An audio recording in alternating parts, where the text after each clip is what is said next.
السلام علیکم ورحمۃ اللہ وبرکاتہ۔ الحمد للہ وکفى والصلاة والسلام على سید الرسل وخاتم الانبیاء اما بعد فاعوذ باللہ من الشیطان الرجیم بسم اللہ الرحمن الرحیم ربنا لا تؤاخذنا إن نسينا أو أخطأنا ربنا ولا تحمل علينا إصرا كما حملته على الذين من قبلنا ربنا ولا تحملنا ما لا طاقة لنا به واعف عنا واغفر لنا وارحمنا أنت مولانا فانصرنا على القوم الكافرين صدق الله مولانا العظيم اللهم صل على سيدنا ومولانا محمد وعلى آل سيدنا ومولانا محمد وبارك وسلم۔ محترم و معزز سامعین، بزرگوں، دوستوں اور عزیزوں، معراج کے تحفے بیان ہو رہے تھے۔ گزشتہ جمعہ ایک تحفہ عرض کیا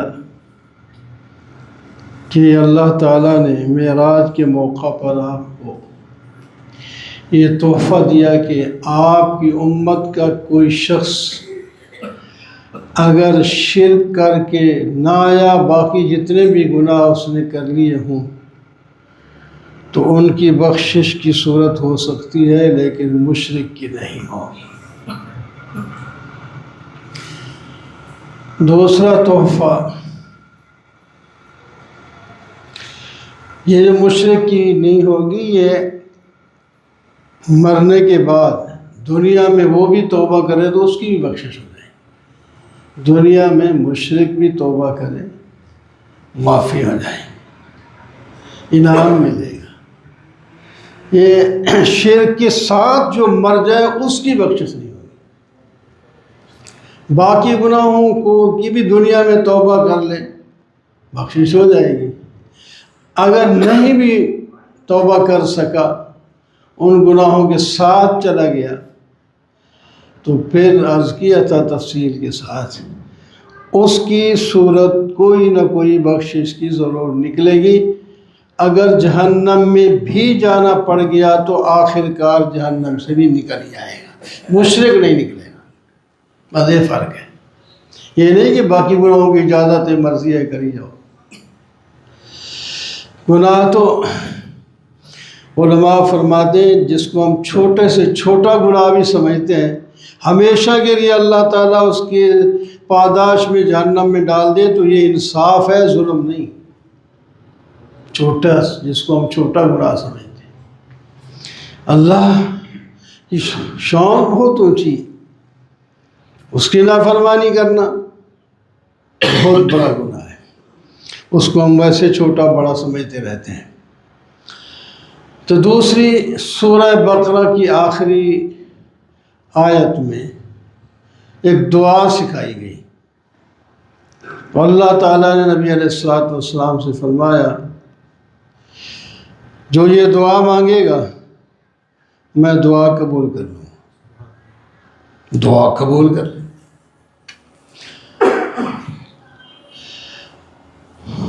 اس دعا میں کیا ہے وہ کچھ عرض کرتا ہوں۔ ربنا لا تؤاخذنا ان نسینا او اخطأنا۔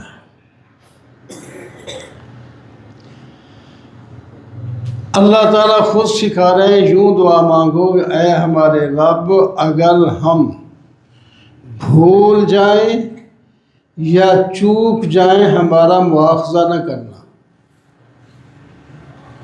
ہم بھول جائیں یا چوک جائیں، بھول چک وہ کٹ دو نا، پھر پنجابی بھول چک ہو جائے، بھول چوک تے بھول چک،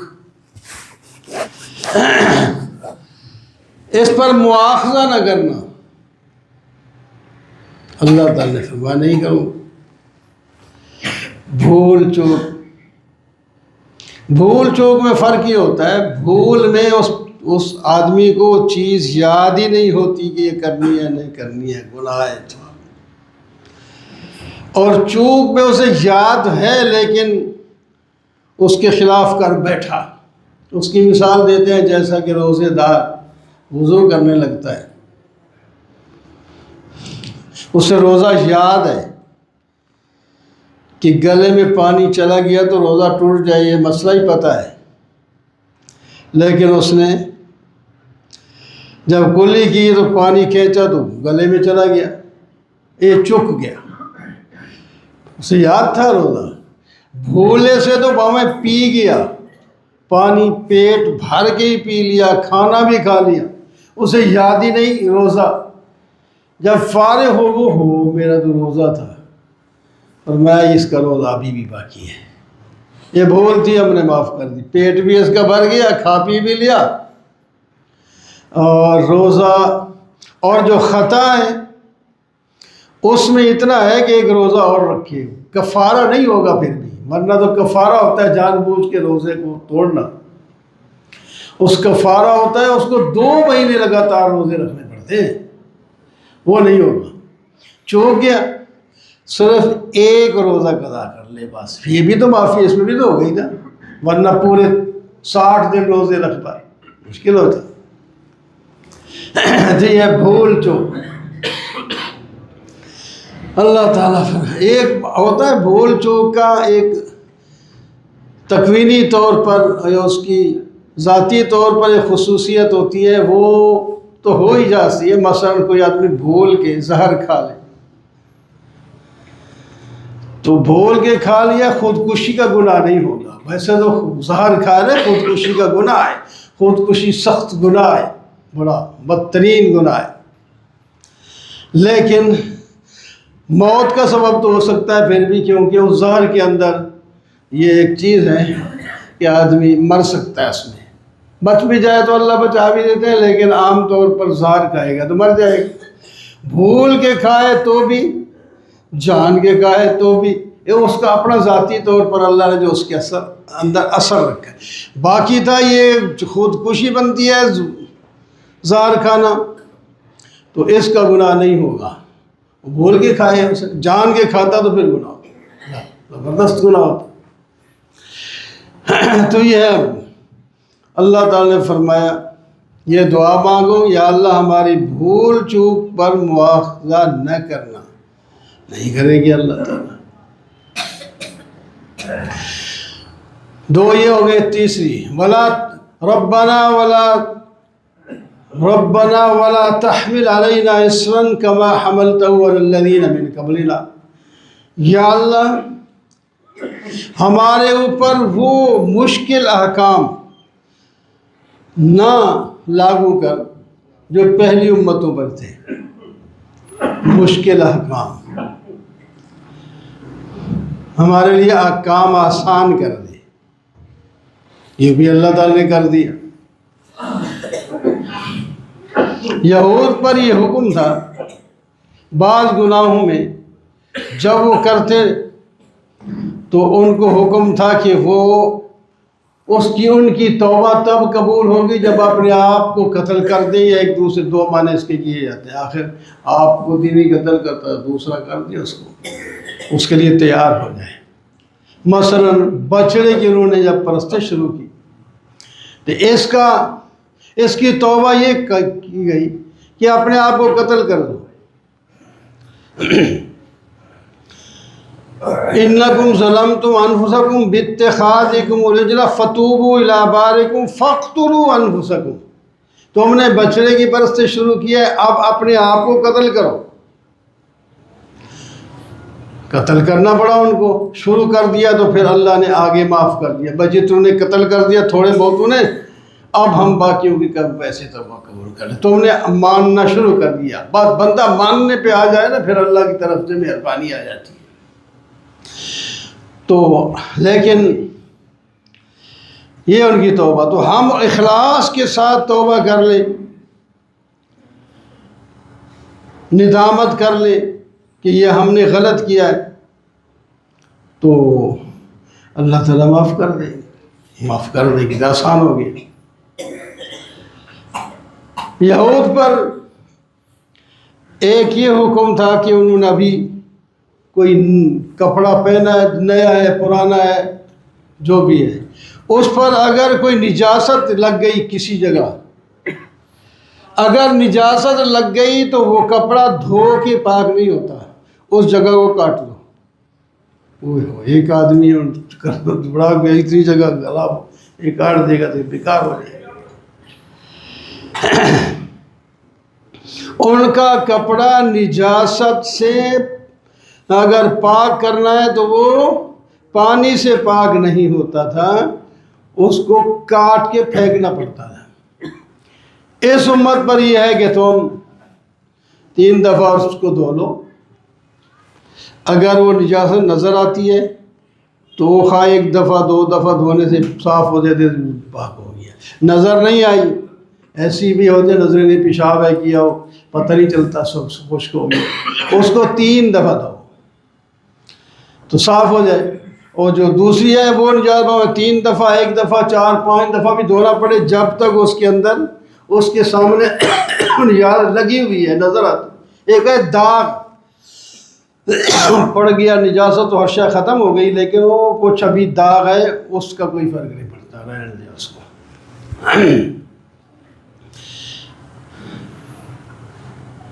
تو اس امت کا بس غصہ. تیسری چیز، یہود و نصارہ کے لیے حکم تھا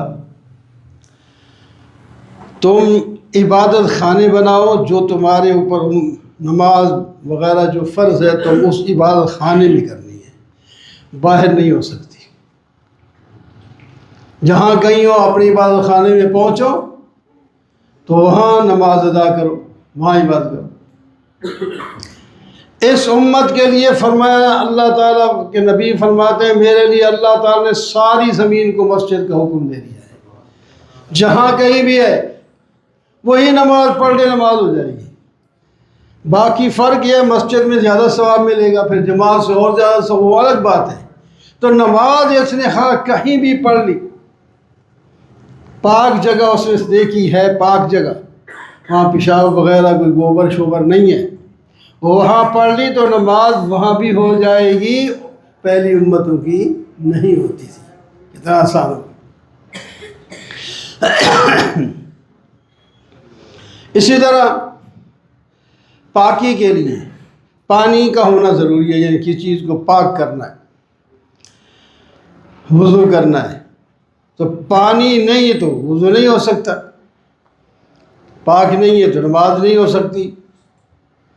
اس امت کے لیے نبی علیہ السلام کو اللہ تعالیٰ نے انعام دیا، فرمایا میرے لیے پوری زمین کو طہارت کا حکم دے دیا.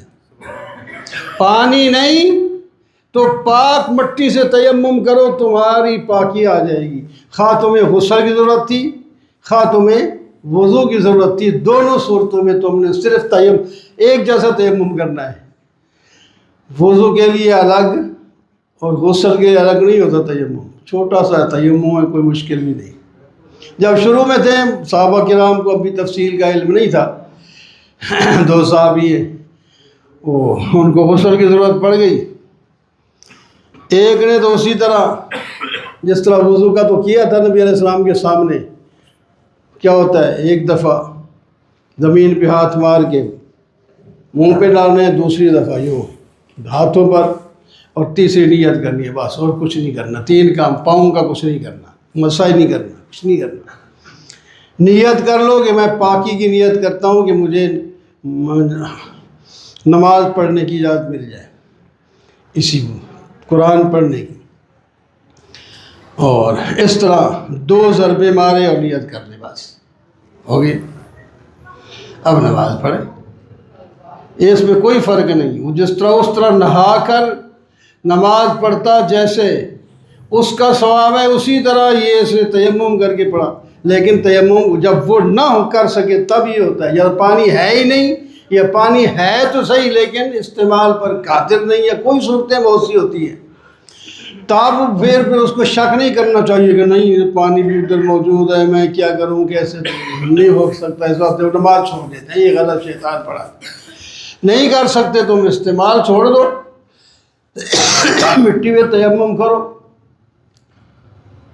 تو نماز پڑھ۔ اسی طرح جہاد تھا، جہاد میں یہ حکم تھا کہ جب جہاد کر لو مال غنیمت جو تمہیں ملے گا اس کو تم استعمال نہیں کر سکتے، اس کو اکٹھا ڈھیر لگا دو پڑا رہے، چلے جاؤ۔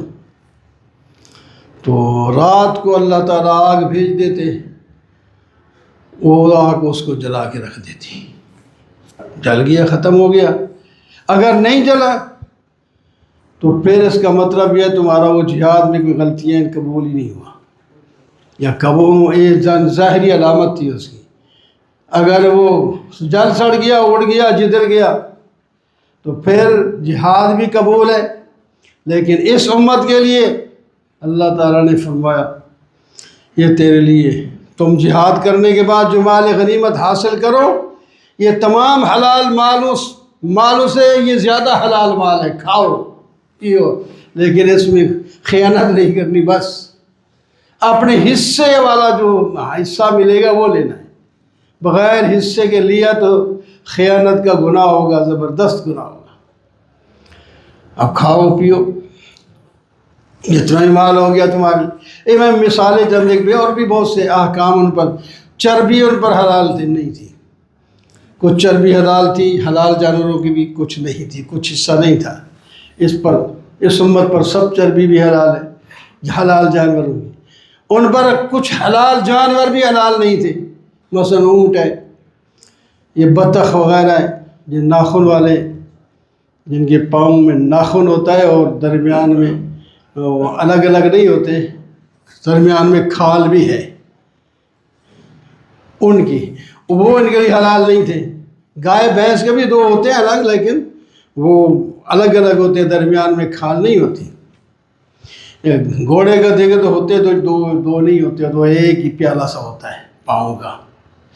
اونٹ جو ہے نا اس کے ناخن بھی ہوتے ہیں اور درمیان میں ایک کھال ہوتی ہے جو دو انگلیوں کو ملاتی ہے۔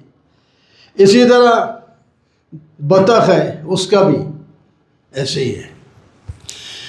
تو یہ جانور تو بالکل کلیہ طور پر ان کے لیے جائز نہیں تھے، اور جو دوسرے ہیں گائے بھینس وغیرہ ان کی کچھ چربی ان کی رہتی، گوشت جائز تھا، چربی بھی کچھ حصہ ان کے لیے زیادہ تھی، اور اکثر حصہ جو ہے زیادہ جہاں ہوتی ہے چربی وہ جائز نہیں تھی۔ بہرحال یہ مثالیں میں نے دے دی، تو اس میں اللہ تعالیٰ نے دعا سکھائی، ربنا ولا تحملنا ربنا ولا تحمل علينا إصرا كما حملته على الذين من قبلنا ربنا ولا تحملنا، آگے یا اللہ ہمارے اوپر مشکل احکام نہ لو۔ ایک تو ان پر جو مشکل تھے ایسے مشکل ہمارے پر نہیں، ایک ہوتا ہے تشریعات اور دو ہوتے ہیں تکوینیات۔ کچھ ہوتے ہیں حکم دیا یہ کرو نہ کرو، اس کو شریعت کہتے ہیں، اس کے ہم پابند ہیں۔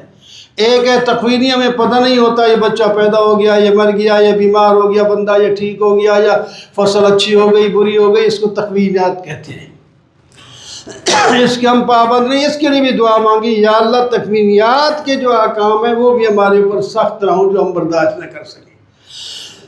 اللہ تعالیٰ نے یہ بھی قبول فرمایا، یہ بھی کرو، ٹائم ہوگی۔ تو آخر میں یہ تو یہ نہ کرنا، یہ بھی نہ کرنا فرمایا،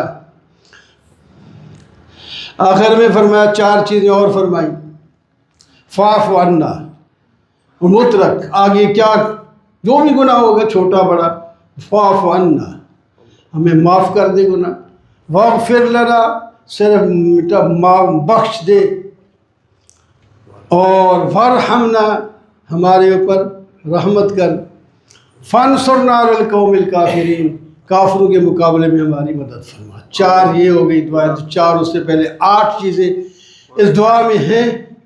اللہ تعالیٰ نے آپ نبی علیہ السلام کو تحفہ دیا، آپ اپنی امت کو یہ بتا دیں، یہ دعا ہم نے ان کے حق میں قبول فرما دی۔